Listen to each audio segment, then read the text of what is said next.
میں ایک مرتبہ پھر حاضر خدمت ہیں اور وقت ہوا ہے بہت ہی پیارے سیگمنٹ جس کا نام ہے رحمت رمضان علماء کے ساتھ. الحمدللہ اس نشست کا ہم سب کو انتظار رہتا ہے کیونکہ یہ سب سے اہم ترین نشست ہے جس میں ہم علم دین سیکھتے ہیں, ہم دین کے مسائل سیکھتے ہیں, ہم اپنے عقائد کو مزید مضبوط کرنے کے لیے علماء کرام سے قرآن و حدیث کی باتیں سنتے ہیں. اور آج تو ہماری خوش نصیبی ہے کہ ہمارے درمیان مفتی اعظم پاکستان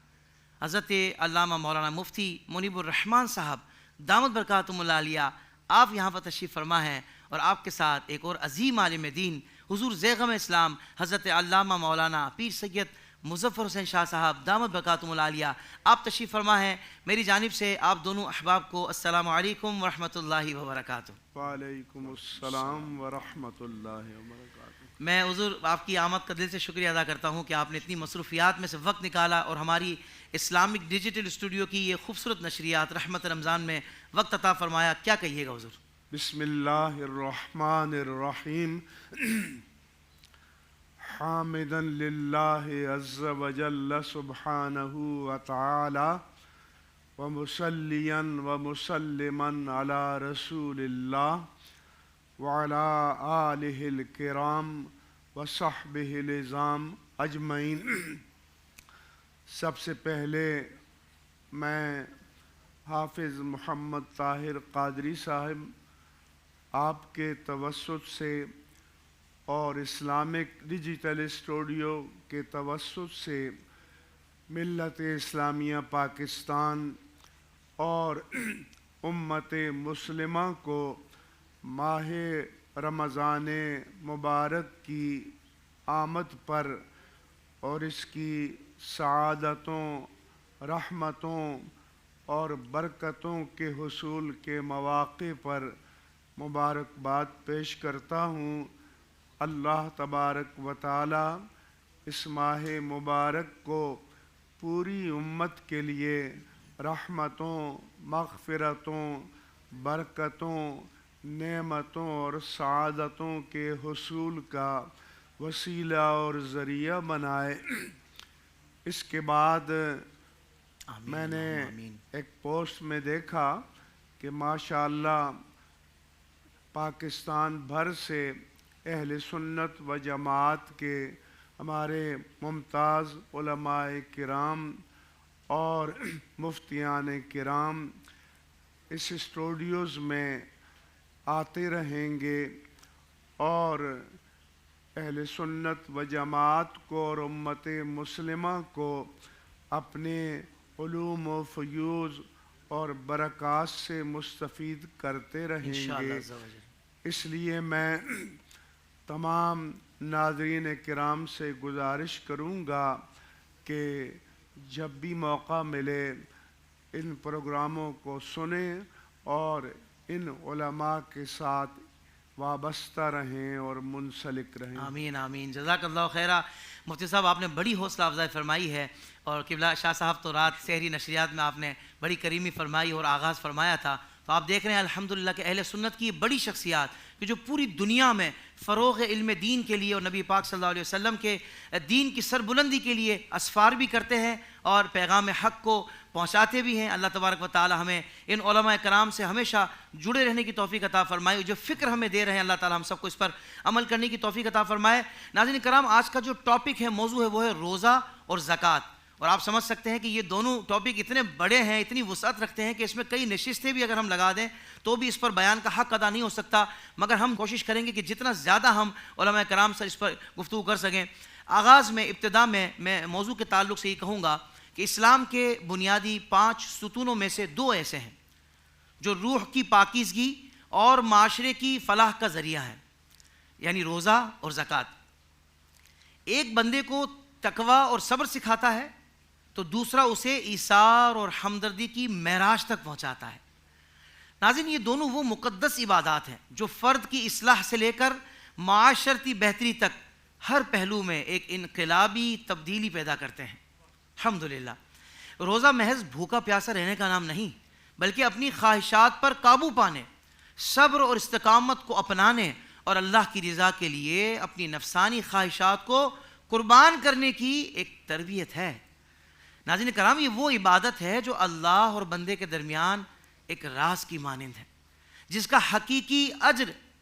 خود اللہ تعالیٰ نے اپنے ذمے لیا ہے.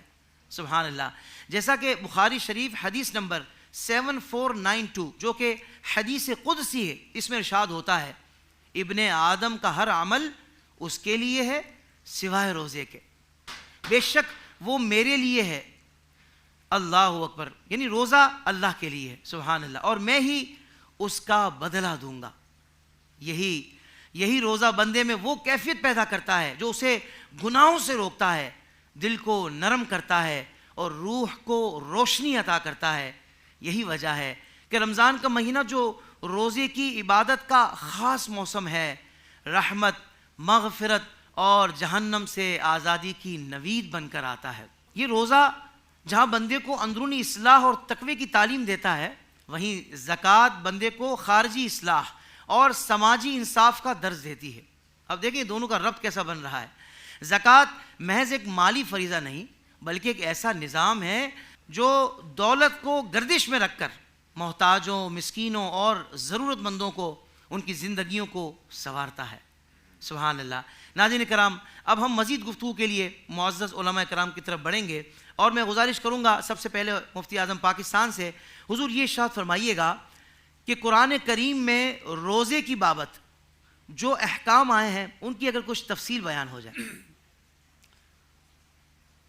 اللہ تبارک و تعالیٰ کی دیگر عبادات مشروعہ مقررہ کے بارے میں سنت جلیلہ یہ ہے کہ وہ قرآن کریم میں متعدد مقامات پر، متعدد مواقع پر جا بجا بیان کی گئی ہیں، جن میں نماز ہے، زکوٰۃ ہے اور حج ہے. لیکن روزے کے بارے میں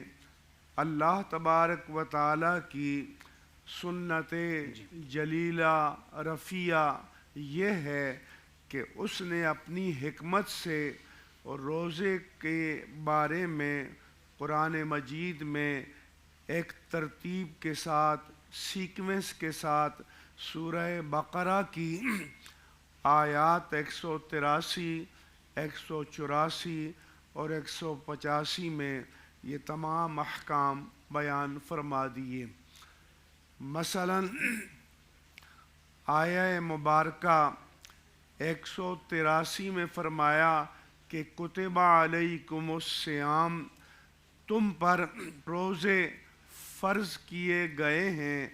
اور آیت 185 میں فرمایا کہ فمن شہد منکم الشہر فلیصمہ، تو تم میں سے جو کوئی عاقل و بالغ مسلمان مرد اور عورت صحت و سلامتی کے ساتھ اس ماہ مبارک کو پائے تو اس پر فرض ہے، لازم ہے، واجب ہے کہ اس مہینے کے روزے رکھے. سبحان اللہ. سبحان اللہ. اس کے بعد اللہ تبارک و تعالی نے فرمایا کہ فمن کان منکم مریضا او علی سفر فعدۃ من ایام اخر. یہ بھی آیہ مبارکہ 184 میں بھی اور پھر 185 میں بھی دوبارہ بیان کیا گیا کہ تم میں سے جو کوئی ماہ رمضان میں بیمار ہو یا حالت سفر میں ہو اور ان شرعی آزار کی وجہ سے روزہ نہ رکھ سکے تو پھر جتنے دنوں کے روزے چھوٹ گئے ہیں یا قضا ہو گئے ہیں، اللہ نے فرمایا کہ بعد میں اتنے دنوں کی گنتی پوری کر لیں. سبحان اللہ. لیکن اسی آیہ 184 میں فرمایا وَأَن تَصُومُوا خَيْرٌ لَكُمْ، تمہیں اگرچہ ماہ رمضان میں عذر مرض یا عذر سفر کی وجہ سے عارضی طور پر روزہ چھوڑنے کی رخصت ہے، لیکن اگر اللہ تبارک و تعالی تمہیں ہمت دے واہ واہ اور توفیق عطا کرے اور تم روزہ رکھ لو تو یہ تمہارے لیے بہتر ہے سبحان اور اللہ، اس میں تمہارے لیے خیر ہے۔ واہ واہ، آیہ 185 میں یہ بتایا کہ یہ جو ہم نے تمہیں ماہ رمضان میں عذر مرض یا عذر سفر کی وجہ سے عارضی طور پر روزہ چھوڑنے کی اجازت دی ہے، تو اس کی حکمت یہ ہے کہ یرید اللہ بکم الیسر ولا یرید بکم العسر، کہ اللہ تعالیٰ تمہارے لیے آسانی چاہتا ہے، تمہارے لیے تکلیف اور مشقت نہیں چاہتا۔ کیا بات ہے، دوسرا مسئلہ یہ بیان کیا کہ وَعَلَى الَّذِينَ يُطِيقُونَهُ فِدْيَةٌ طَعَامُ مِسْكِين، کہ جو روزہ رکھنے کی بمشکل طاقت رکھتے ہوں تو اور وہ آسانی سے روزہ رکھنے پر قادر نہیں ہیں، تو وہ ایک مسکین کا کھانا ایک روزے کا فدیہ دیں۔ صحیح، بعض حضرات نے اس کا ترجمہ کیا ہے کہ اس کا فدیہ ایک مسکین کو کھانا کھلانا ہے، یہ ترجمہ صحیح نہیں ہے کہ فدیتن اطعام و مسکین نہیں ہے، فدیتن طعام و مسکین واہ واہ ہے واہ، سبحان کہ اللہ، روزے کا فدیہ ایک مسکین کا کھانا ہے۔ کھانا ہے، لہٰذا اگر کوئی کہیں پر لنگر چلائے اور ان کو پابند کرے کہ یہاں بیٹھ کر تم کھاؤ گے تو اس کا ثواب تو ملے گا لیکن فدیہ ادا نہیں ہوگا۔ صحیح، فدیہ تبھی ادا ہوگا کہ اس کو اختیار دیا جائے، مرضی ہو تو وہاں بیٹھ کر کھائے، مرضی ہو تو گھر لے جائے۔ تو اس لیے اللہ نے فرمایا کہ فدیۃ طعام مسکین۔ اس کے ساتھ فرمایا کہ فمن تطوع خیرا فہو خیر اللہ، کیونکہ اہل ثروت جو ہیں وہ اپنے دنیاوی کاموں میں تو دل کھول کر خرچ کرتے ہیں، جی، لیکن اگر فطرے یا فدیے کی بات آئے تو پھر کم از مقدار کی طرف جاتے ہیں۔ اس لیے اللہ نے فرمایا کہ اگرچہ کم از کم مقدار تم پر واجب ہے لیکن یہ اللہ تعالیٰ کا کم از کم مطالبہ ہے، مطلوب کامل نہیں ہے۔ مطلوب کامل کیا ہے کہ فمن تطوع خیرا فہو خیر اللہ، جو اس کم از کم مقدار سے بھی زیادہ بڑھ کر خوشی سے اللہ کی رضا کے لیے فقراء و مساکین کو دے تو یہ اس کے لیے زیادہ بہتر ہے۔ اس لیے ہم فدیہ اور صدقہ فطر کے لیے یہ مشورہ دیتے ہیں کہ اگرچہ کم از کم مقدار جو ہے وہ 2 سا گندم یا اس کا آٹا یا اس کی مالیت ہے، لیکن اگر بعض ہمارے اہل دل کو، اہل خیر کو، اہل ثروت کو اللہ تبارک و تعالیٰ نے زیادہ وسعت مال عطا کی ہے تو وہ گندم کے نصاب کے بجائے جو کے نصاب کے اعتبار سے کسی کی حیثیت اس سے زیادہ ہے تو کھجور کے نصاب کے اعتبار سے کسی کی حیثیت اس سے زیادہ ہے تو وہ پھر کشمش کے نصاب کے اعتبار سے صدقہ فطر ادا کرے تاکہ اللہ کی عبادت بھی ادا ہو، نعمت مال کا تشکر بھی ادا ہو اور اس کے ساتھ ساتھ فقراء کو اور مساکین کو اور مستحقین کو زیادہ سے زیادہ فائدہ بھی ملے۔ ساتھ آخر میں یہ حکم بھی بیان کیا کہ وَلِتُكْمِلُوا الْعِدَّةَ، اور تم پر لازم ہے کہ روزوں کی گنتی پوری کرو، تو لہذا بغیر عذر کے رمضان کا روزہ چھوڑنے کی اجازت نہیں ہے۔ اس لیے حدیث پاک میں فرمایا کسی نے بیماری یا سفر کے عذر کے بغیر رمضان مبارک کا ایک روزہ چھوڑا تو لم یقض عنہ وان صامت الدہر کلہ، اگر وہ ساری عمر بھی روزہ رکھتا رہے اللہ تو اکبر، اس ایک رمضان کے فرض روزے کا جو اجر و ثواب ہے وہ اس کو نہیں مل سکتا۔ اللہ اس لیے میں اس حدیث مبارک کی روشنی میں اپنے سارے ناظرین سے گزارش کروں گا کہ اللہ نے ہمیں نعمت جان بھی عطا کی، نعمت صحت بھی عطا کی، لہذا ہمیں کسی عذر کے بغیر اور مشکل کے بغیر رمضان مبارک کا روزہ کبھی بھی نہیں چھوڑنا چاہیے۔ ہاں اگر عذر کی بنا پر چھوٹ جائے فعدۃ من ایام اخر، پھر وہ بعد میں اتنے دنوں کی گنتی پوری کر لے،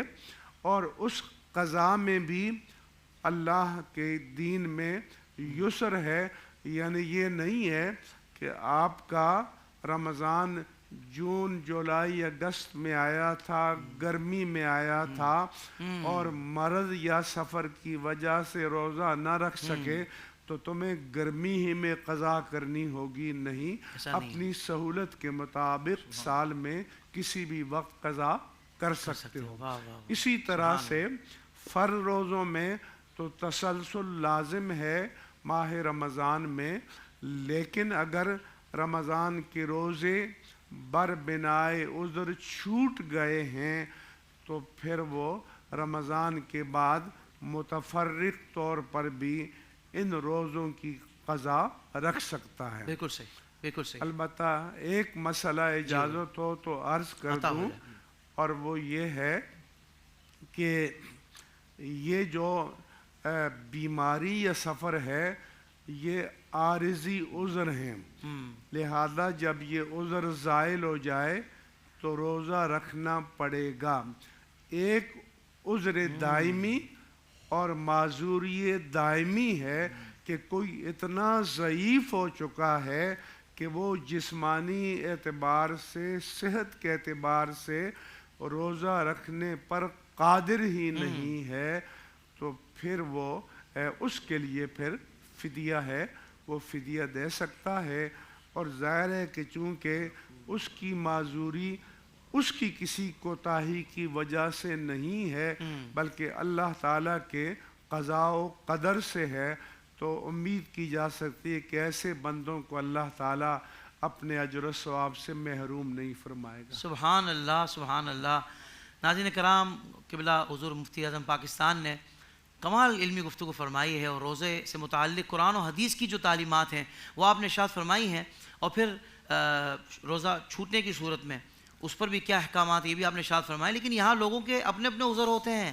لوگ جو غیر شرعی عذر ہوتے ہیں اس کو شرعی عذر سمجھ کر روزہ چھوڑ رہے ہوتے ہیں، تو اس کو بھی سمجھنا بہت ضروری ہے۔ اس کے لیے الحمدللہ IDS نے مکمل مسائل پر مبنی روزے سے متعلق اور زکوٰۃ سے متعلق یہ الحمدللہ ہم نے مکمل ایپیسوڈز بہار شریعت جو ہمارا پروگرام آتا ہے اس میں ہم نے کیے ہیں، اس کو لازمی سیکھنا ضروری ہے تاکہ ایسا نہ ہو کہ آپ سمجھ رہے ہو کہ شرعی عذر ہے اور وہ شرعی عذر نہ ہو اور آپ روزہ چھوڑ بیٹھیں، اور پھر اس کے بعد اس کا جو وبال ہے، اس کی جو وعید ہیں، اس کے آپ جو نا حقدار ٹھہریں۔ اس حوالے سے ضرور غور کرنے کی ضرورت ہے۔ قبلہ شاہ صاحب، ہم اکثر سنتے ہیں کہ روزہ صرف بھوکا پیاسا رہنے کا نام نہیں ہے، تو پھر روزہ رکھنے کے مقاصد کیا ہیں اور اس کے فضائل کیا ہیں؟ میں چاہتا ہوں اس پر بھی اگر کلام ہو جائے۔ بسم اللہ الرحمن الرحیم، رب اشرح لی صدری ویسر لی امری واحلل عقدۃ من لسانی یفقہوا قولی۔ دیکھیے، قرآن مجید فرقان حمید سے ابھی حضور مفتی اعظم پاکستان دامت برکاتہم العالیہ نے سورۃ البقرہ کی آیت نمبر 183 کا خلاصہ اور 184 اور 185 کا خلاصہ ذکر کیا، اور جو اغراض روزہ ہے، مقصد روزہ ہے، وہ وہاں پر ذکر کیا گیا کہ لعلکم تتقون، جی، کہ اللہ رب العالمین نے یہ روزہ فرمایا کتب علیکم الصیام کما کتب علی الذین من قبلکم لعلکم تتقون۔ اللہ رب العالمین نے یہ روزہ تم پر فرض کیا اور تم سے پہلوں پر بھی فرض کیا تھا تاکہ تم پرہیزگار بنو۔ اب آپ دیکھیں، روزے کا معنی ہی امساک ہے، رک جانا۔ کس چیز سے رک جانا؟ یعنی اللہ رب العالمین جل وعلا کی نافرمانی کے کاموں سے رک جانا۔ جن چیزوں کو اللہ رب العالمین جل وعلا نے ممنوع قرار دیا ہے ان کو اللہ رب العالمین جل وعلا کے خوف اور اس کے حکم کے احترام میں اپنے آپ کو روک دینا، اور یہ ہے کہ صبح صادق سے لے کر غروب آفتاب تک کھانے پینے اور عمل تزویج سے اسی نیت کے ساتھ اللہ رب العالمین جل وعلا کی عبادت کی نیت سے خود کو روکنا، یہ ہے روزہ۔ فرمایا روزہ اس لیے ہم نے فرض کیا تھا کہ لعلکم تتقون، تاکہ تم پرہیزگار بنو، یہ مقصد روزہ ہے اور یہ اغراض روزہ ہے۔ اب اگر آپ تقوی کو دیکھیں تو تقوی کو علماء کرام نے اس کے لغوی معنی اور اصطلاحی معنی اور پھر اصطلاحی معنی کی مختلف تعبیرات کو کتابوں کے اندر درج کیا۔ مقصد یہ تھا کہ یہ ایک بنیادی یعنی یہ اعجاز ہے اور اعزاز ہے ایک مسلمان کے لیے متقی ہونا، یعنی تقوی حاصل کرنا، تو کہیں سے بھی مسلمان اس کی روح، اس کے مطلب، اس کے معنی اور اس کے مفہوم اور اس کے مدلول حقیقی کو وہ مسلمان سمجھ لے۔ دیکھیں قرآن مجید میں کتنے واضح طور پر کہا دیا، اس طرح کے آگے 28ویں پارے میں ذکر آیا کہ اللہ رب العالمین جل وعلا نے تمہیں پیدا کیا، مرد و عورت کو پیدا فرمایا، پھر اس میں تمہارے قبائل بنائے، اور قبائل اس لیے بنائے کہ اللہ رب العالمین جل وعلا نے کہ اس سے تمہارے خاندان کا تعارف ہو، لیکن رہا اللہ رب العالمین جل وعلا کا قرب اور اس کی بارگاہ میں منزلت، تو فرمایا وہ کیا ہے؟ فرمایا ان اکرمکم عند اللہ اتقاکم۔ تو اللہ رب العالمین جل وعلا کی بارگاہ میں اعجاز اور منزلت جو ہے، وہ قرب کی جو منزلت ہے اور محبوبیت کا جو مقام ہے، وہ وہی ہے جو تم میں سب سے بڑا متقی ہے۔ سبحان اللہ۔ تقوی کے بارے میں ہمارے علماء نے اس مسئلے کو ذکر کیا ہے، جس طرح کہ اس کے لغوی معنی کو دیکھا جائے تو لغوی معنی اس کا ڈر کے بھی آتا ہے، خوف کے بھی آتا ہے، یعنی اپنی ذات کو، اپنے نفس کو اور اپنے آپ کو ایسے ممنوع کاموں سے روکنا کہ جو اس کے لیے ضرر کا باعث بنے اس کے دینی مقاصد کے حوالے سے۔ یعنی یوں سمجھ لیجئے کہ جو اللہ رب العالمین جل وعلا نے جن امور کو منع قرار دیا ہے، اپنے آپ کو اللہ رب العالمین جل وعلا کی ناراضگی سے بچاتے اس سے اپنے آپ کو روکنا۔ لعلکم تتقون کا معنی پھر ایک یہ بھی علماء نے ذکر کیا ہے کہ خواہش بد اخلاقی، بے حیائی، یا ہر وہ چیز جو اللہ کے حکم سے کو تجاوز کر جاتی ہے، یعنی بندہ تجاوز کر جاتا ہے، اس کا انکار کر جاتا ہے یا اس کو چھوڑ دیتا ہے، تو نفس کو ہر خواہش بد سے روکنا، اور ہر وہ فکر اور وہ طاقت اور وہ سوچ جو بندے کو خواہش بد سے روکتی ہے، وہی تقوی ہے، جس کو بہت آسان کر کے پھر علامہ علی قاری علیہ رحمت نے ایک جگہ ذکر فرمایا کہ تقوی اس احساس کا نام ہے، اس شرمندگی کا نام ہے، اس مراقبے کا نام ہے اور اس استحضار کا نام ہے، اور رب کی ذات، اس کے مشاہدے، اس سے ملاقات کے اس یقین کا نام ہے۔ تیرا رب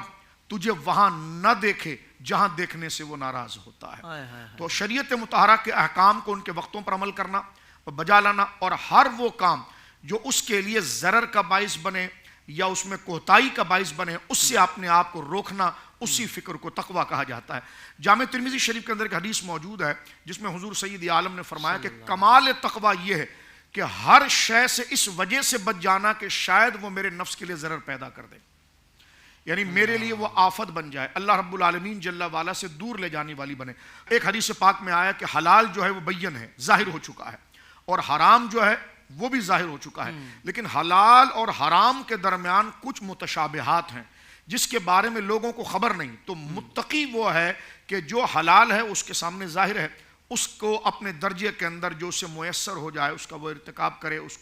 پر عمل کرے، اور جو حرام ہے اس سے قطعاً دور رہے۔ لیکن متشابہات ہے جس میں ضرر کا شک ہے کہ شاید یہ چیز بھی اللہ کی نافرمانی کی ہو سکتی ہے، تو اپنے آپ کو اس سے بھی بچانا، یہ تقوی کی وہ کامل روح ہے جس کو کہا گیا کہ تیرا مالک تجھے وہاں نہ دیکھے جہاں دیکھنے سے وہ ناراض ہوتا ہے، یعنی اللہ رب العالمین جل وعلا کی ناراضگی سے اپنے آپ کو روکنا، یہ تقوی ہے۔ اور بالخصوص جو فرائض ہیں ان کو ان کے وقتوں پر ادا کرنا، ان کے شرائط کے ساتھ ادا کرنا، ایک بات یہ ہے۔ دوسرا یہ کہ جو آپ نے ذکر فرمایا کہ روزہ محض بھوکا پیاسا رہنے کا نام نہیں، بالکل یہ حدیث پاک کے جملے ہیں۔ صحیح بخاری شریف کتاب الصوم میں دیکھیے جناب رسول کریم صلی اللہ علیہ وسلم نے ارشاد فرمایا کہ تم میں سے کوئی شخص اگر روزہ رکھے، مرادی مانا، اور وہ جھوٹ بولنا نہ چھوڑے اور اسی پر وہ عمل کرے، تو فَلَيْسَ لِلَّهِ حَاجَةٌ فِي أَن يَدَعَ طَعَامَهُ وَشَرَابَهُ أَوْ كَمَا قَالَ۔ تو اللہ رب العالمین کو اس کی کوئی ضرورت نہیں ہے کہ اس نے کھانا چھوڑا یا اس نے پانی چھوڑا، لیکن اس نے بد اخلاقی یا اخلاق کی انحطاط کا وہ شکار ہوا اور ایسی چیزوں کو اس نے اختیار کیا جس کو اللہ رب العالمین نے اخلاقی طور پر ممنوع قرار دیا ہے، تو رب کریم کو اس کے بھوکے صبح سے لے کر شام تک بھوکے اور پیاسے رہنے کی رب کو کوئی حاجت نہیں ہے، کیونکہ روزے کا مقصد کیا تھا؟ دیکھیں روزہ دینی فریضہ ہے، اور دین کا حافظ صاحب قبلہ جو یعنی آپ یہ کہیے جو مرکزی تصور ہوتا ہے وہ اخلاق ہوتا ہے، واہ واہ واہ، کہ اس عبادت کے ساتھ ساتھ آپ کا باطن بھی سنورے، اور آپ کے باطن سنورنے کے ساتھ معاشرے کے اندر اچھائی اور اخلاق جو ہے اس کا فروغ ہو۔ تو جھوٹ بولنا بد اخلاقی ہے، اسی طرح فحش بات کرنا، جیسے سرکار علیہ الصلوۃ والسلام نے ارشاد فرمایا کہ اس نے روزہ تو رکھا، فرمایا صیام جنتن، فرمایا روزہ جو ہے وہ ڈھال ہے، اگر کسی نے اس میں فحش بات کرنا اور جاہلانہ بات کرنا نہیں چھوڑی، یہاں تک کہ کوئی شخص اگر اس سے جھگڑا کر جائے یا اس سے لڑ جائے تو وہ آگے سے 2 دفعہ کہہ دے کہ میں جو ہے وہ روزے سے ہوں، فرمایا جس نے اس اخلاقی پیکر کے ساتھ اپنے آپ کو آراستہ کیا تو حضور سید عالم ارشاد فرماتے ہیں کہ پھر روزے دار کے منہ کی بو جو معدے سے اٹھتی ہے وہ اللہ کے نزدیک مشک سے بھی زیادہ قدر رکھتی ہے۔ کیا بات ہے، سبحان اللہ۔ اور اس کو اگر دوسرے انداز میں اگر آپ دیکھیں، جس طرح آپ نے اپنی تمہید کے اندر آخری بات عرض کروں ذکر فرمایا کہ روزہ اور زکوٰۃ، اسی طرح نماز اور زکوٰۃ یہ وہ عبادت ہے کہ جو اسلامی عبادت کا یوں سمجھ لیجیے کہ سرنامہ ہے، مغز ہے، اصل الاصول ہے، کیونکہ ایک کا تعلق جو ہے کہ اللہ کے حق کے ساتھ ہے اور ایک کا تعلق جو ہے وہ بندے کے حق کے ساتھ ہے۔ واہ واہ، تو لہٰذا روزہ جو ہے اس کا تعلق اللہ رب العالمین جل وعلا کے ساتھ ہے، اور وہ خالص عبادت ہے کہ روزہ اس قدر مخلص عبادت ہے کہ اگر کوئی شخص کوئی اور عبادت کر رہا ہو تو ہمیں اس بات پر ہم مطلع ہو جاتے ہیں، ہمیں اطلاع ہو جاتی ہے اس کے قول سے یا اس کے عمل سے کہ یہ کوئی خاص عبادت کر رہا ہے، مثلا نماز پڑھ رہا ہے تو نماز میں اس نے باقاعدہ خاص مخصوصیت کے ساتھ اس نے ہاتھ باندھا ہے، رکوع کر رہا ہے، سجدہ کر رہا ہے، تو ہمیں اس بات کا واضح ادراک ہو جاتا ہے کہ یہ شخص جو ہے یہ کوئی عبادت کر رہا ہے۔ جیسے حج کر رہا ہے تو اس نے ایک مخصوص علاقے میں جا کر ایک خاص وقت کے اندر ایک لباس اس نے زیر تن کیا ہے، لیکن روزہ ایسا ہے کہ جس میں جس نے رکھا ہے وہ جانتا ہے اور جس کے لیے رکھا ہے وہ اللہ رب العالمین جل وعلا جانتا ہے۔ تو روزے کی ظاہری شکل تو یہ تھی کہ صبح سے لے کر شام تک کھانے پینے اور عمل تزویج سے اللہ رب العالمین جل وعلا کی عبادت سے روکنا، یہ تو اس کا شرعی تقاضا تھا، لیکن اس کو مقبول ہو جانا، اس کا اللہ کی بارگاہ میں اجر پا جانا، وہ ان تمام ممنوعات اور ان تمام منع کیے ہوئے اخلاقی باتوں سے بھی اپنے آپ کو دور رکھا ہے جس میں اللہ رب العالمین جل وعلا نے اور اس کے محبوب کریم صلی اللہ علیہ وسلم نے منع کیا، مثلا بے حیائی ہے، بدنگاہی ہے، گالی گلوچ ہے، لڑائی جھگڑا ہے، جھوٹ بولنا ہے، یہ جو اخلاقی پستی ہے اس سے اپنے آپ کو دور رکھنا ہے، اور یہ روزے کا مقصد ہے۔ تو یہ بڑی یعنی مشکل ایک مشق ہے کہ بندہ اپنے آپ کو کس طریقے سے اس طرف لے کر آئے کہ یہ کام جو میں کر رہا ہوں وہ اللہ رب العالمین کے لیے کر رہا ہوں، اور یہ کام جو میں چھوڑ رہا ہوں وہ اللہ رب العالمین کے لیے چھوڑ رہا ہوں۔ تو فرمائیے روزہ ہم نے تم پر فرض اس لیے کیا ہے کہ تمہارے تقوی کی کامل مشق جو ہے وہ اسی روزے کے اندر ہوتی ہے کہ جب تم صبح سے لے کر شام تک موجود ہوتے ہو اور جن چیزوں سے تم رک رہے ہو اس کی سہولت تمہارے سامنے مہیا ہوتی ہے، لیکن تم پانی کی طرف نہیں بڑھتے، تم کھانے کی طرف نہیں بڑھتے، تمہیں بھوک بھی لگی ہوئی ہے، تمہیں پیاس بھی لگی ہوئی ہے، لیکن اس کے وقت آنے تک اس کی تم تکمیل نہیں کرتے، تو وہ کیا احساس ہے، وہ کیا فکر ہے جو تمہیں اس بات سے روکتی ہے؟ وہ اللہ رب العالمین جل وعلا کا مشاہدہ ہے، اس کی یاد کا استحضار ہے، اس کا مراقبہ ہے کہ میرا رب مجھے دیکھ رہا ہے اور یہ باتیں میرے رب کو پسند نہیں ہیں، اور یہی روح تقویٰ ہے۔ فرمایا روزہ اس لیے ہم نے فرض کیا ہے تاکہ تم متقی بن جاؤ۔ جیسے حدیث احسان میں حضور سے حضرت جبرائیل نے جب پوچھا تھا کہ مل احسان یا رسول اللہ، حضور احسان کیا ہے؟ تو سرکار دو عالم صلی اللہ علیہ وسلم نے شاہ فرمایا کہ ان تعبد اللہ کأنک تراہ فإن لم تکن تراہ فہو یراک۔ فرمایا عبادت اتنے استحضار کے ساتھ، اتنے انہماک کے ساتھ، اتنی گویا کہ حاضری کے ساتھ اور اتنے ذوق کے ساتھ کرو کہ تم جیسے اللہ رب العالمین کو دیکھ رہے ہو۔ لیکن اگر یہ استحضار تمہارے اندر نہیں اور یہ خیال تمہارے اندر نہیں تو اس خیال کو اور اس استحضار کو اور اس یقین کو اپنے ذہن میں رکھو کہ وہ اللہ رب العالمین جل فہو یراک، وہ تمہیں دیکھ رہا ہے۔ تو یہ احسان بھی مراقبے کی، جس کو ہم تصوف و طریقت کہتے ہیں، یہ بھی تقوی کی خوبصورت شکل ہے، اور یہ تمام عمل ہمارے لیے عام 11 مہینوں کے اندر ممنوعات سے اور خواہش بد سے روکنے کے لیے جو حوصلہ پیدا ہوتا ہے، جو جذبہ پیدا ہوتا ہے، جو اللہ رب العالمین جل وعلا کے طرف سے ممنوع کیے ہوئے اور اس کی ناراضگی کے جو کام ہے اس سے جو وہ جذبہ روکتا ہے، تو اس کی عملی خوبصورت آسان مشق جو ہے وہ روزہ ہے. اس لیے فرمایا لعلکم تتقون، یہ روزہ ہم نے تم پر فرض اس لیے کیا ہے کہ جو اصل تمہاری عبادت کا مغز ہے اور تمہاری معراج ہے، وہ تقوی جو ہے وہ تمہیں حاصل ہو جائے. واہ واہ واہ، سبحان اللہ سبحان اللہ. یعنی ناظرین کرام، صرف روزہ رکھنے میں اور ان تمام چیزوں کے ساتھ روزہ رکھنے میں کتنا بڑا فرق ہے. واقعی اگر قرب الہی چاہتے ہیں اور اللہ کی رضا چاہتے ہیں تو پھر روزہ صرف بھوک پیاس کا نہ ہو، بلکہ ان باطنی امراض سے بچتے ہوئے ہیں اور روحانیت کا سفر طے کرنے کے لیے یہ ساری مشق ہم نے کرنی ہے. اور پھر ظاہر بات ہے جب 30 دن تک یہ مشق آپ نے کی تو اگلے 11 ماہ کے لیے بھی آپ تیار ہو جائیں گے کہ بھائی یہ شعور اور یہ احساس بیدار ہو جائے گا کہ کوئی بھی برائی کی طرف جب قدم اٹھنے لگے گا یا ہاتھ بڑھنے لگے گا تو یہ فوراً آواز آئے گی کہ نہیں، رب دیکھ رہا ہے. وہ روزے میں بھی تو ہم سب کچھ پاس ہوتے ہوئے بھی تو رک رہے تھے نا، ان حلال چیزوں سے بھی رک رہے تھے کہ جو عام حالات میں حلال ہوتی ہیں، کھا پی سکتے ہیں، مگر روزے میں بندہ وہ حلال چیز سے بھی رک جاتا ہے اللہ کی رضا کے لیے. تو پھر جو ناجائز و حرام افعال ہیں سارا سال بندہ وہ کیسے اختیار کر لے اور وہ رب کو ناراض کیسے کرنے کی طرف بڑھ جائے. تو میں کہتا ہوں کہ آج یہ خوبصورت بزم سجی ہے، اتنا کچھ سیکھنے کو مل رہا ہے. اللہ تعالیٰ ہم سب کو عمل کی توفیق عطا فرمائے. مفتی صاحب، چونکہ آج ہمارے 2 عنوانات ہیں، ایک روزہ ایک زکوٰۃ ہے، وقت بھی مختصر ہوتا ہے، تو میں چاہتا ہوں کہ زکوٰۃ کے تعلق سے میں ایک سوال آپ کی طرف بڑھانا چاہتا ہوں کہ دین میں وجوب صلاۃ، صیام اور حج کے لیے تو ایام اور اوقات کو متعین کر دیا گیا ہے، لیکن زکوٰۃ کے لیے قرآن و حدیث میں صراحتاً کوئی مہینہ یا دن یا تاریخ مقرر نہیں کی گئی. اس کی کیا حکمت ہے؟ یہ سوال بہت اچھا ہے جی حضور. کہ اللہ تبارک و تعالیٰ نے مثلا نماز ہے تو ان الصلاۃ کانت علی المؤمنون کتابا موقوتا، کہ وقت کی پابندی کے ساتھ نماز فرض کی گئی ہے. حج کے لیے فرمایا کہ یسألونک عن الاہلہ، اے پیارے حبیب صلی اللہ علیہ وسلم، یہ لوگ آپ سے چاند کے بارے میں پوچھتے ہیں. قل ہی مواقیت للناس والحج، آپ بتا دیں کہ یہ لوگوں کے لیے وقت اور زمانے کو پہچاننے کا ایک ذریعہ ہیں اور ایام حج کے تعین کے لیے. نماز کے اوقات متعین ہیں، حج کے تاریخ متعین ہے، لیکن زکوٰۃ کے لیے کوئی خاص مہینہ یا دن یا تاریخ مقرر نہیں ہے، کیونکہ زکوٰۃ کا تعلق جو مالدار بندہ ہے اس کے احوال کے ساتھ ہے. صحیح. اور بندوں کے احوال مختلف ہوتے ہیں، لہٰذا عاقل و بالغ ہونے کے بعد جب کوئی بندہ پہلی مرتبہ کم از کم نصاب کا مالک بنا تو وہ صاحب نصاب کہلاتا ہے، اور نفس وجوب زکوٰۃ کا حکم اس کی طرف متوجہ ہو جاتا ہے. لیکن قمری سال کے اعتبار سے، کیونکہ زکوٰۃ کے وجوب کے لیے شمسی سال کا اعتبار نہیں ہے، قمری سال کا اعتبار ہے، لہذا آئندہ سال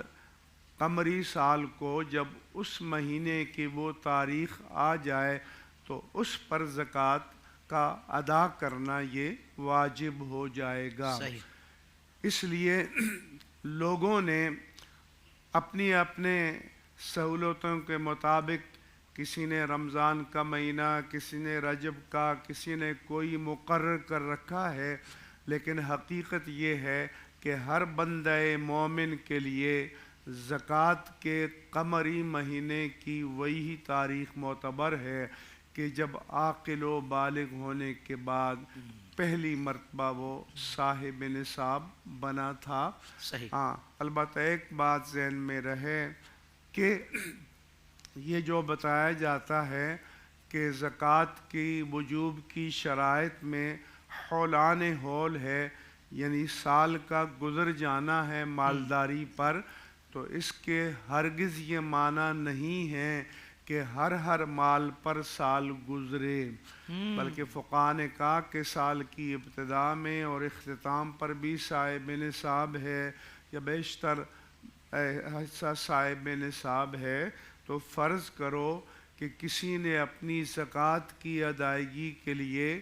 یکم رمضان المبارک کی تاریخ مقرر کی ہوئی ہے،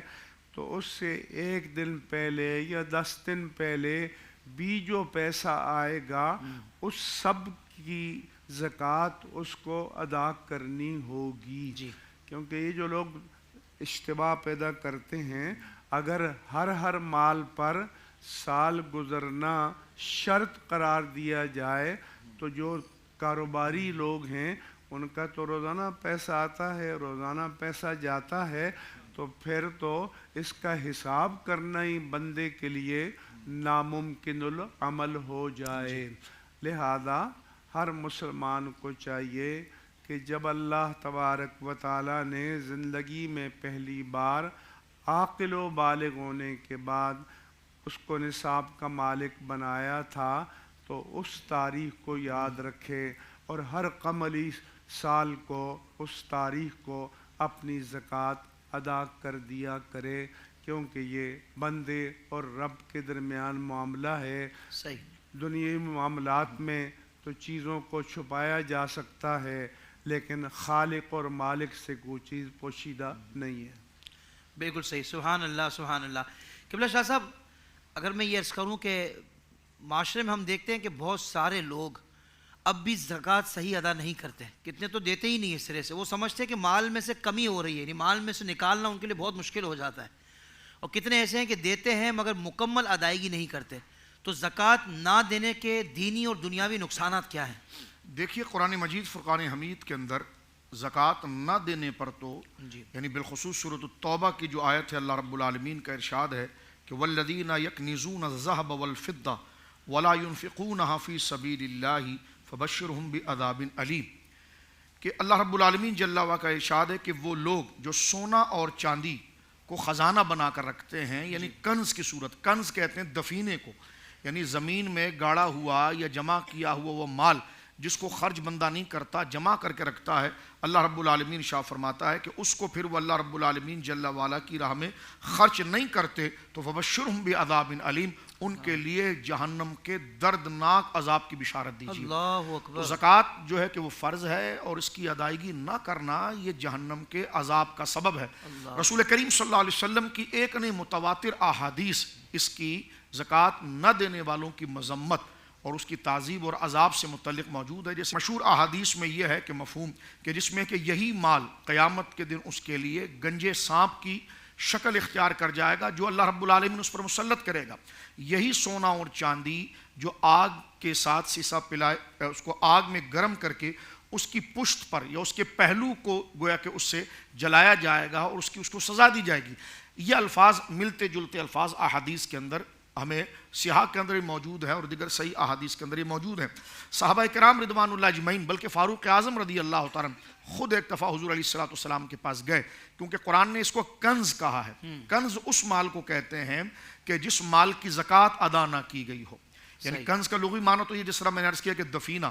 جو یعنی خزانہ جس کو جمع کر کے رکھ دیا جائے اور خرچ نہ کیا جائے، لیکن وہ مال کہ جس کی زکوٰۃ ادا کی جائے، اور زکوٰۃ کا معنی یہ آپ دیکھتے ہیں، اس کا معنی ہی لغوی یہ بن جاتا ہے کہ جو مال کو نمو کرتا ہے، یعنی بڑھاتا ہے۔ احادیث کے اندر موجود ہے کہ زکوٰۃ کے ادا کرنے کے بعد اللہ کی قدرت اس مال کی حفاظت بھی کرتی ہے اور اس میں اللہ رب العالمین برکت بھی عطا فرماتا ہے۔ زکوٰۃ کا یعنی وہ مال جس کی زکوٰۃ ادا کر دی گئی ہے، وہ مال دنیا کے لیے بھی آپ کے لیے نفع ہے کہ آپ اس کو استعمال کر رہے ہیں، اور وہی مال جس کو آپ نے زکوٰۃ میں ادا کیا ہے اور جو بچ گیا وہ آپ کے لیے خالص ہو گیا اور اللہ کی طرف سے جو حکم تھا وہ آپ نے ادا کیا، تو زکوٰۃ کا ایک معنی کہ وہ پاک بھی ہو گیا، اور اس پاکی کے بعد جو مال رہ گیا ہے اس سے جو آپ نے استفاضہ کیا اور اس سے جو آپ نے لذت حاصل کی وہ آپ کے لیے عبادت بن گئی، اور جو آپ نے خرچ کیا وہ قیامت کے دن وہی مال آپ کے لیے شفاعت کا اور آپ کے لیے نجات کا ذریعہ بنا۔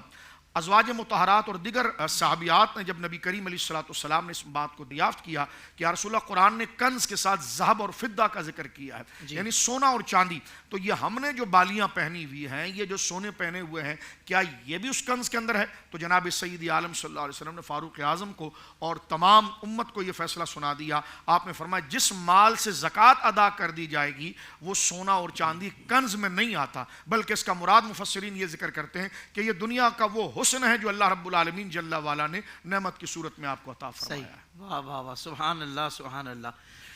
قبلہ مفتی صاحب، بڑا اہم ترین معاملہ ہے زکوٰۃ کا بھی. اس حوالے سے ارشاد فرمائیے گا کہ حدیث پاک میں ہے 3 چیزیں ایسی ہیں جنہیں مؤخر نہ کیا جائے. نماز جب اس کا وقت آ جائے، نماز جنازہ جب کہ حاضر ہو، اور عورت کے لیے جب مناسب رشتہ مل جائے، ان کے بارے میں ہے. تو کیا زکوٰۃ کی ادائیگی فوراً واجب ہے یا اس میں تاخیر اور تراخی کی گنجائش ہے؟ ہمارے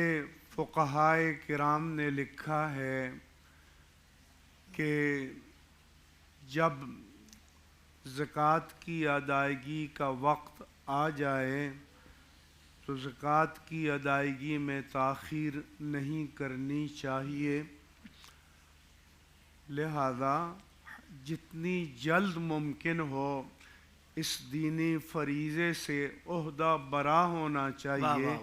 کیونکہ اس کو سمجھنا چاہیے کہ میرے مال میں اتنا حصہ وہ ہے کہ جو اللہ تبارک و تعالیٰ نے اپنے فقراء، مساکین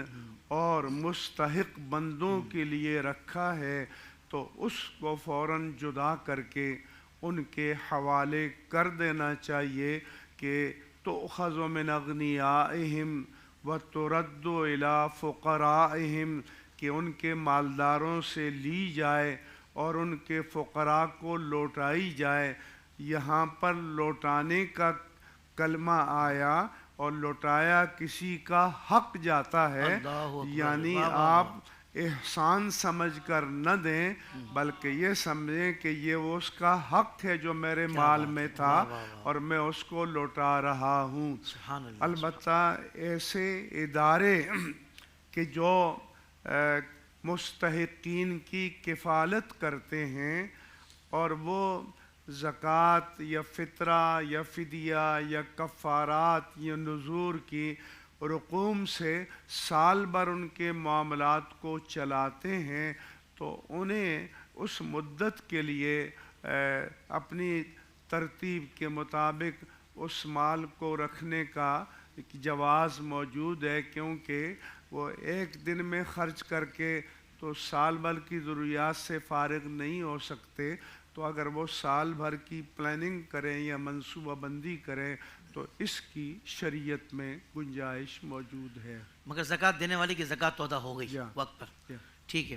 قبلہ شاہ صاحب، یہ ارشاد فرمائیے گا کہ بنیادی مقاصد کیا ہیں زکوٰۃ کے، اور معاشرے پر اس کے کیا اثرات مرتب ہوتے ہیں؟ دیکھیں، زکوٰۃ کا جو بنیادی اور شرعی مقصد ہے کہ آپ پر اللہ رب العالمین جل وعلا نے جس عبادت کو لازم کیا تھا اس سے آپ عہدہ برا ہو رہے ہیں. اللہ رب العالمین جل وعلا کے فضل سے آپ اس کو ادا کر رہے ہیں، جیسے نماز ادا کر رہے ہیں. ایک تو بنیادی مقصد آپ کا اس کے ساتھ یہ وابستہ ہے. دوسرا یہ فکری طور پر بھی آپ کے اوپر، اگر اخلاقی طور پر آپ دیکھیں تو آپ کو زکوٰۃ کی ادائیگی شرعی اعتبار کے ساتھ ساتھ آپ کی اخلاقی اور فکری تربیت کا اس میں ایک بہت بڑا دخل ہے. مال کی لالچ ہی آپ کے اندر تکبر کو پیدا کرتی ہے، حسد کو پیدا کرتی ہے، قتل ہے، دیگر اور چیزیں. معاشرے کے اندر ہر چیز کے فساد کے پیچھے جڑ جو ہے وہ لالچ ہوتی ہے، اور اس میں یہ ہوتا ہے کہ جناب یہ مال میرا ہے، میں یا مال جمع کرنے کی مجھے حرص ہے اور میں نے نہ کسی کو دینا ہے، میں اس کا حقدار ہوں، نہ مجھ سے یہ پوچھا جائے گا، نہ میں کسی کے حضور جو ہے کہ وہ جواب دے ہوں، تو جمع ہی کیا جا رہا ہے. زکوٰۃ کی ادائیگی کے ساتھ بندے کو یہ شعور ہوتا ہے کہ یہ مال کا مالک وہ نہیں ہے، اصلاً یہ مالک اللہ رب العالمین جل وعلا ہے، اور اس نے اس کے مصارف کو قرآن مجید میں ذکر کیا ہے، بندے کے سامنے واضح کر دیا، اس میں ان مصارف کو ذکر کیا جائے. تو سب سے پہلے انسان کی خود باطنی تطہیر ہوتی ہے، اس کا تزکیہ ہوتا ہے، کیونکہ مذہب کا بنیادی جو موضوع ہے وہ عقیدے کے بعد ہے، وہ تہذیب نفس ہے. تہذیب نفس سے مراد کہ انسان کے خیالات پر پڑنے والی وہ منفی گرد و غبار جو اسے رب سے دور لے جاتی ہے، یا اسے باغی بناتی ہے، یا اسے تکبر میں مبتلا کرتی ہے یا اسے دیگر اور اخلاقی پستی میں مبتلا کرتی ہے، تو شریعت مطہرہ کے حکم کی تعمیل جب اللہ کی رضا کے لیے کی جائے تو تہذیب نفس ہوتا ہے۔ مثلا یوں سمجھ لیں جیسے سفید کپڑا ہے، اس کے اوپر اگر کوئی گرد پڑ جائے تو آپ اس کو جھاڑ کر صاف کر دیتے ہیں، تو انسان کے ذہن اور باطن پر پڑنے والے وہ منفی اور گناہوں کے جو تصورات، جو گرد ہے زکوٰۃ کی اور دیگر عبادات کے ساتھ زکوٰۃ کا جو عمل ہے وہ بندے کی نفس کی جو ہے وہ تہذیب کر دیتا ہے اور بندے کو اخلاق کے اعتبار سے اجلا کر دیتا ہے، اور اس کے اندر سے جب حسد ختم ہوتا ہے، تکبر ختم ہوتا ہے، لالچ ختم ہوتی ہے، تو یقیناً گرد و نواح کے اندر جو اس کے حقوق ہیں، جو لوگ ہیں، ان کا خیال، ان کا تصور اس کے سامنے زندہ ہو جاتا ہے اور وہ ان کے کام آتا ہے۔ تیسرا مقصد یہی ہے کہ جس میں نظام جو قرآن کریم فرقان حمید نے ذکر فرمایا کہ مال جو ہے وہ کسی چند لوگوں کے ہاتھوں میں گردش نہ کرے کہ امیر امیر سے امیر تر ہو جائے اور غریب غریب سے غریب تر ہو جائے۔ زکوٰۃ کا اگر اسلامی معاملہ اگر آپ دیکھیں اور سابقہ یعنی صحابہ کرام رضوان اللہ اجمعین کے احوال کو آپ دیکھیں اور قرآن مجید نے جو زکوٰۃ کے مصارف کو ذکر کیا ہے اور فاروق اعظم رضی اللہ تعالیٰ عنہ کے دور خلافت کی طرف اگر آپ توجہ کریں یا خلفاء راشدین کے دور کی طرف توجہ کریں تو زکوٰۃ کی جو تقسیم ہے اور اس کی جو تقسیم کا جو سلسلہ ہے، اس کے بعد آپ یہ دیکھتے ہیں کہ غربت کے جس غربت کے دہانے پر پہنچ کر بندہ خودکشی کی طرف چلا جاتا ہے، نا امیدی کی طرف چلا جاتا ہے کہ بندے کو فقر علیہ باللہ کفر تک لے جاتا ہے، اور پھر اس کا جو حق ہے وہ اس تک نہیں ملتا، تو اس کا ایک رد عمل، منفی رد عمل معاشرے کے اندر جو ہے وہ باہم کشاکش کا پیدا ہو جاتا ہے، جس میں دشمنی ہے، بربریت ہے، افراتفری ہے، چوری ہے، بے شمار یعنی سمجھ لیجئے کہ مفاسد کا دروازہ کھل جاتا ہے۔ تو زکوٰۃ کی ادائیگی اس کے مصارف کے اندر کر دینے کے بعد اخلاقی طور پر بھی اور معاشرتی طور پر بھی جو مفاسد ہے اس کا دروازہ بند ہو جاتا ہے۔ تو زکوٰۃ ایک اعتبار سے ان تمام مفاسد کا سد ذرائع میں سے ہے کہ ان تمام مفاسد کو گویا کہ روک دیتی ہے، انسان کی خود بھی تطہیر ہوتی ہے، اللہ رب العالمین جل وعلا کا فرض بھی ادا ہوتا ہے، اور جو اس کے مستحقین ہیں اور جو ان کا حق ہے وہ ان کی طرف ادا بھی ہو جاتا ہے۔ اس حوالے سے ان کی زندگی کے گزر بسر کے جو جائز معاملات ہیں وہ ان کو آپ کے ذریعے مہیا ہو جاتے ہیں۔ سبحان اللہ سبحان اللہ۔ مفتی صاحب آخر میں ایک مسئلہ ارشاد فرما دیجئے گا کہ سونا اور چاندی اپنی اصل کے اعتبار سے تو مال ہیں اور یہ کسی بھی شکل میں ہو ان پر زکوٰۃ واجب ہے۔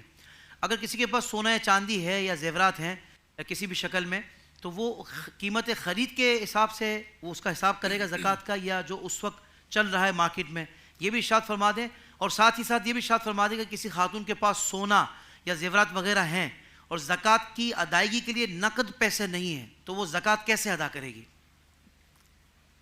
جیسا کہ آپ نے بتایا کہ سونا اور چاندی خلقی اعتبار سے ان کریشن ان کو شریعت نے مال قرار دیا ہے، لہذا کسی بھی شیپ میں، کسی بھی فارم میں، کسی بھی ہیئت میں ہوں، سونے کے زیورات ہوں، سونے کی ڈلی ہو، سونے کے برتن ہوں یا کوئی بھی چیز ہو، تو وہ مال ہے اور اس کی زکوٰۃ ادا کرنا واجب ہے۔ سونے کا نصاب ہے 87.48 گرام اور چاندی کا ہے 612.36 گرام۔ دوسرا سوال جو آپ نے فرمایا کہ جب سونا اور چاندی مال ہیں تو کون سی قیمت کا اعتبار ہوگا کہ کسی نے فرض کرو آج سے 5 سال 10 سال 20 سال پہلے خریدا تھا، اس کا اعتبار ہوگا یا آج کا؟ تو اس کے لیے کرنٹ مارکیٹ ویلیو کا اعتبار ہوگا کہ آج کی تاریخ میں اس مقدار چاندی یا اس مقدار سونے کی جو بازاری قیمت ہے، یعنی جس پر وہ بک سکتا ہے، تو اس کے حساب سے